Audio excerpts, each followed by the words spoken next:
सुनते हैं कि मिल जाती है हर चीज दुआ से। एक रोज तुझे मांग के देखेंगे खुदा से। नमस्कार, मैं हूं संयुक्ता बैनर्जी और आप देखना शुरू कर चुके हैं चौथा खंबा। इसके लिए आप सभी का बहुत बहुत शुक्रिया। तो राणा अकबराबादी का ये जो मैंने शेर पढ़ा, ये इस वक्त मध्य प्रदेश, छत्तीसगढ़ और राजस्थान में बड़ा मौजूद है। दरअसल कई दिग्गज जो जीते हैं वो अब दिन रात बस मुख्यमंत्री बनने के सपने देख रहे हैं। ऐसे बीजेपी की जो बम्पर जीत हुई है उसे अब देखना भी तो यही दिलचस्प हो गया है कि कौन बनेगा इन राज्यों के मुख्यमंत्री। तो सबसे पहले रुख करते हैं मध्य प्रदेश का, जहां पर मौजूदा मुख्यमंत्री शिवराज सिंह चौहान के अलावा भी कई दिग्गज इस रेस में शामिल है। आइए सबसे पहले देखते हैं इसी पर हमारी ये रिपोर्ट।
वेटिंग की ये जो लिस्ट है ये और भी लंबी थी, लेकिन कई दिग्गजों के अरमान जो है वो ठंडे पड़ गए और वजह है उनकी हार। तो आइए जानने की कोशिश करते हैं कि मध्य प्रदेश में बीजेपी की जो आंधी चली उसमें भी वो कौन से मंत्री और सांसद रह गए जो अपनी सीट नहीं बचा पाए।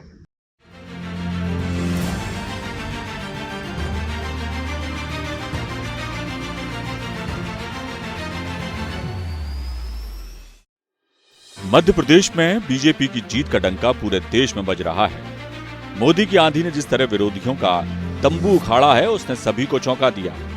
लेकिन हैरत की बात है कि मोदी की लहर में भी बीजेपी के कई ऐसे दिग्गज हैं जिनकी कश्ती चुनावी वैतरणी में पार नहीं हो पाई। कौन है बीजेपी के दिग्गज जिनकी नैया डूबी? आइए आपको दिखाते हैं। नरोत्तम मिश्रा मध्य प्रदेश की सियासत का ये वो नाम है जो पार्टी के भरोसेमंद और संकट मोचक कहे जाते हैं। जब जब सत्ता और संगठन में अहम जिम्मेदारी उठाने की बात आई, डॉक्टर नरोत्तम मिश्रा का नाम सबसे पहले आया। फिर बात अन्य राज्यों में चुनाव प्रबंधन की हो या फिर सदन में विरोधियों को करारा जवाब देने की, नरोत्तम मिश्रा हमेशा सर्वोत्तम साबित हुए। लेकिन 6 बार के विधायक नरोत्तम मिश्रा इस दफा चुनाव जीत नहीं पाए। कांग्रेस के राजेंद्र भारती ने नरोत्तम मिश्रा को चुनाव में शिकस्त दी है। कमल पटेल इस लिस्ट में दूसरा सबसे बड़ा नाम है कृषि मंत्री कमल पटेल का। पटेल को हरदा सीट पर कांग्रेस प्रत्याशी रामकिशोर दोगने से हार का सामना करना पड़ा। ये पटेल और दोगने का आमने सामने लगातार तीसरा चुनाव था। 2 बार बाजी दोगने के हाथ लगी तो 1 बार पटेल के। अरविंद भदौरिया प्रदेश के सहकारिता मंत्री अरविंद सिंह भदौरिया को भी अटेर सीट से हार का सामना करना पड़ा है। भदौरिया को उनके धुर विरोधी और कांग्रेस प्रत्याशी हेमंत सत्यदेव कटारे ने हराया है। अटेर कटारे और भदौरिया परिवार की परंपरागत सीट है। सुरेश धाकड़ पीडब्ल्यूडी राज्य मंत्री सुरेश धाकड़ भी पोहरी से चुनाव जीतने में नाकाम रहे। धाकड़ सबसे ज्यादा वोटों से हारने वाले मंत्रियों की लिस्ट में टॉप पर हैं। कांग्रेस के कैलाश कुशवाहा ने धाकड़ को करीब 50,000 वोटों से हराया है। रामखिलावन पटेल सतना जिले की अमरापाटन सीट से मंत्री रामखिलावन पटेल भी जीत हासिल नहीं कर सके। उन्हें उनके परंपरागत विरोधी कांग्रेस के डॉक्टर राजेंद्र सिंह ने धूल चटाई है। महेंद्र सिंह सिसोदिया बमौरी से मंत्री महेंद्र सिंह सिसोदिया भी इस बार जीत हासिल करने में नाकाम रहे। कांग्रेस के ऋषि अग्रवाल ने उन्हें चुनाव हरा दिया है। महेंद्र सिंह को सिंधिया खेमे का माना जाता है। प्रेम सिंह पटेल सामाजिक न्याय मंत्री प्रेम सिंह पटेल भी बड़वानी से चुनाव नहीं जीत सके। कांग्रेस के राजन मंडलोई के सामने उन्हें हार का सामना करना पड़ा।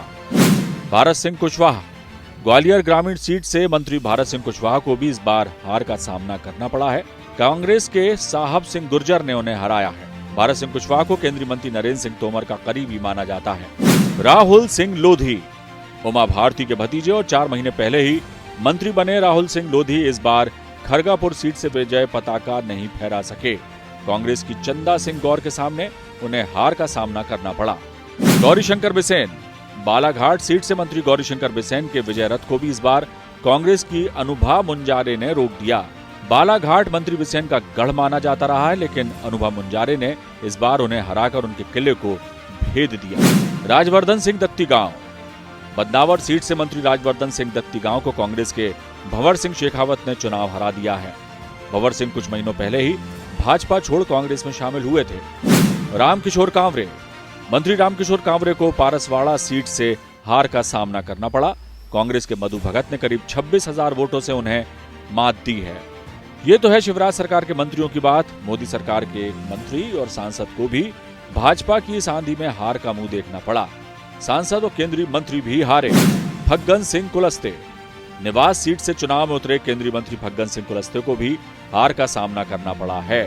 कांग्रेस के चैन सिंह वरखेड़े ने उन्हें करीब 10,000 वोटों से चुनाव हराया है। गणेश सिंह सतना सीट से सांसद गणेश सिंह को भी विधानसभा के इस रण में पराजय का सामना करना पड़ा। कांग्रेस के सिद्धार्थ कुशवाहा ने गणेश सिंह को करीब 400 वोटों से शिकस्त दी है। कुल मिलाकर मध्य प्रदेश में चुनाव के नतीजे आ चुके हैं। बीजेपी को 230 में से 163 सीट मिली है। इतनी सीट मिलने के बाद कहा जा सकता है कि बीजेपी के पक्ष में लहर नहीं बल्कि आंधी थी। लेकिन बीजेपी की इस आंधी में भी 12 मंत्री, एक केंद्रीय मंत्री और एक सांसद ऐसे हैं जो चुनाव हार गए। कहा जाता है कि कि बीजेपी हमेशा चुनावी मोड में रहती है। इसकी बानगी मध्य प्रदेश में देखने को भी मिली, जब अगस्त में चुनाव से 3 महीने पहले ही बीजेपी ने अपनी पहली लिस्ट उम्मीदवारों की जारी कर दी। 17 अगस्त को 39 उम्मीदवारों की ये पहली लिस्ट। ये वो क्षेत्र थे जहां पर 2018 में कांग्रेस ने जीत हासिल की थी, बीजेपी हारी थी। तो उन सीटों पर बीजेपी के उम्मीदवार क्या कमाल कर पाए, देखते हैं इस रिपोर्ट में। एमपी में बीजेपी की कारगर रणनीति, हारी सीटों पर पहले उतारे प्रत्याशी, 39 में से 26 सीटें कब्जाई, महिला कार्ड भी चल निकला भाई।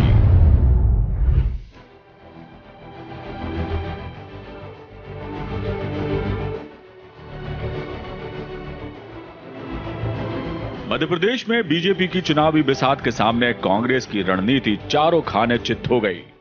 उम्मीद से कहीं ज्यादा आए चुनावी परिणामों से राजनीति के अच्छे अच्छे पंडित भी चकरा गए। नतीजों के बाद कांग्रेस की सारी उम्मीदें और भरोसा धरा का धरा रह गया। एमपी में ना सिर्फ मोदी और शिवराज का मैजिक चला, बल्कि बीजेपी की चुनावी रणनीति भी कारगर साबित हो गई। बात करें 2018 में कम मार्जिन से हारी सीटों की, तो बीजेपी ने ऐसी 39 सीटों पर 3 महीने पहले ही उम्मीदवारों का ऐलान कर दिया था। इसका ही नतीजा है कि बीजेपी ने इस चुनाव में 39 में से 26 पर जीत दर्ज कर विधानसभा में अपना दायरा और बढ़ा लिया। आपको दिखाते हैं बीजेपी की पहली सूची के कुछ बड़े बाजीगरों के नाम। चाचौड़ा, यह सीट एमपी की सबसे चर्चित सीटों में से एक है। यहां से पूर्व सीएम दिग्विजय सिंह के अनुज लक्ष्मण को हार का सामना करना पड़ा। बीजेपी प्रत्याशी प्रियंका मीणा ने उन्हें 61,000 से अधिक मतों से शिकस्त दी है। गोटेगांव सीट, 2018 में सीट पर पूर्व विधानसभा स्पीकर एनपी प्रजापति ने चुनाव जीता था, लेकिन 2023 में कांग्रेस ने उनका टिकट काट दिया। बाद में उनके दबाव के बाद कांग्रेस को अपना फैसला बदलना पड़ा और उन्हें टिकट दे दिया गया, लेकिन वो बीजेपी के महेंद्र नागेश से 47,000 से अधिक मतों से हार गए। महाराजपुर सीट, बीजेपी 2018 में महाराजपुर सीट पर बुरी तरह हारी थी, लेकिन इस बार बीजेपी की तैयारी रंग लाई। कांग्रेस के नीरज दीक्षित को कामाख्या प्रताप सिंह ने 26,000 से अधिक वोटों से शिकस्त दी और वो कामयाब रहे। सोनकच्छ सीट, कमलनाथ के सबसे खास सिपहसालार सज्जन सिंह वर्मा का गढ़ रहा है सोनकच्छ, लेकिन बीजेपी के राजेश सोनकार ने इस बार उन्हें 25,000 से भी ज्यादा वोटों से हराकर उन्हें घर बैठा दिया। राऊ सीट, कांग्रेस को इस बार राऊ सीट पर भी गहरा जख्म मिला है। 2013 में यह सीट बीजेपी के पास थी, लेकिन 2018 में जीतू पटवारी ने बीजेपी से इसे छीन लिया था, लेकिन इस बार वे मोदी लहर में उड़ गए। मुल्ताई सीट, पूर्व मंत्री और कांग्रेस प्रत्याशी सुखदेव पांसे को हार का सामना करना पड़ा है। इस सीट पर बीजेपी के चंद्रशेखर देशमुख ने 14,000 से अधिक मतों से जीत दर्ज की है। बात करें महेश्वर सीट की, तो इस सीट पर कांग्रेस की कद्दावर नेता विजय लक्ष्मी साधो की 6वीं बार विधायक बनने की हसरत अधूरी रह गई। बीजेपी के राजकुमार मेव ने उन्हें 5,000 से ज्यादा मतों से विधानसभा जाने से रोक दिया। ऐसी ही पराजय का सामना लांजी सीट पर कांग्रेस प्रत्याशी हिना कांवरे को भी करना पड़ा। बरगी सीट पर भी बीजेपी ने उलटफेर किया है। कांग्रेस के संजय यादव को नीरज सिंह लोधी ने 39,000 मतों से मात दी है। इसी तरह आदिवासी सीट पेटलावद पर बीजेपी प्रत्याशी निर्मला भूरिया ने भी फिर कब्जा किया। 2018 में इस सीट पर लाल सिंह मेढ़ा विधायक थे, लेकिन इस बार उन्हें हार का सामना करना पड़ा। प्रदेश बीजेपी की एक और बड़ी रणनीति आधी आबादी के साथ सफल हुई। बीजेपी ने महिला वोटर को साधने सबसे बड़ा फैसला लिया। केंद्र सरकार ने महिलाओं को 33% आरक्षण देने का न सिर्फ ऐलान किया, बल्कि संसद के विशेष सत्र में बिल पास भी करा लिया। मध्य प्रदेश में नगरीय निकाय में महिलाओं के लिए 50% आरक्षण पहले से लागू है। इसके साथ ही मध्य प्रदेश में महिला सशक्तिकरण की सबसे बड़ी गेम चेंजर योजना लाडली बहना योजना लॉन्च की। इसके अंतर्गत महिलाओं को हर महीने 1,000 रुपए फिर बढ़ाकर 1,250 रुपए देने का काम किया गया शिवराज सरकार में। इतना ही नहीं, इसे बढ़ाकर 3,000 तक हर महीने ले जाने का वादा भी किया गया है। प्रदेश की बेटियां लाडली लक्ष्मी योजना का लाभ पहले से ही ले रही हैं। इसके अलावा महिलाओं के नाम संपत्ति पर रजिस्ट्री कराने पर छूट, सरकारी नौकरी में महिलाओं के लिए 35% पदों पर नियुक्ति का प्रावधान समेत अन्य योजनाएं भी चल रही हैं। यही वजह है कि 2018 के चुनाव के मुकाबले इस चुनाव में महिला विधायक ज्यादा चुनी गईं। 2018 में बीजेपी ने 24 महिलाओं को टिकट दिए थे, जिनमें से 10 महिलाएं विधानसभा पहुंची। तो 2023 के चुनाव में यह आंकड़ा कहीं ज्यादा है। इस बार बीजेपी ने 27 महिलाओं को उम्मीदवार बनाया, जिसमें से 21 विधायक चुनी गई हैं। अब बात करते हैं छत्तीसगढ़ की। छत्तीसगढ़ में बड़ी जीत के साथ बाजी पलटने वाली भाजपा में अब माथापच्ची इस पर चल रही है कि यहां पर प्रदेश का मुखिया किसे बनाया जाएगा। दावेदार यहां पर भी कम नहीं है। छत्तीसगढ़ में किसके सिर सजेगा ताज, फैसला करेगा बीजेपी हाईकमान। सीएम की रेस में दिग्गजों के नाम।